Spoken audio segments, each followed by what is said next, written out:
छोरी हजुर के बनाउँदैछौ? मासु यता हेर त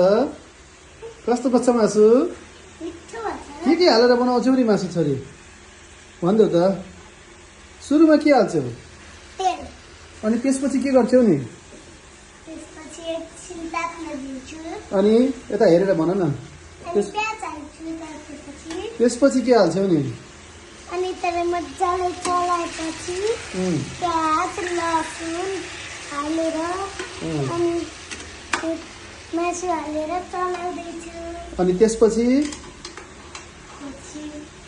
मासु चलाइसकेपछि यता हेरेर टमाटर हाल्यो अँ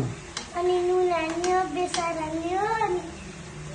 एकछिन सिटी लगाइदियो अनि हाम्रो मासु पाक्छ कुखुराको मासु यसमा सिटी लाउनु पर्दैन कराईमा छोरी कुकरमा सिटी लाउने कराईमा त के गर्नुपर्छ भुट्नु पर्छ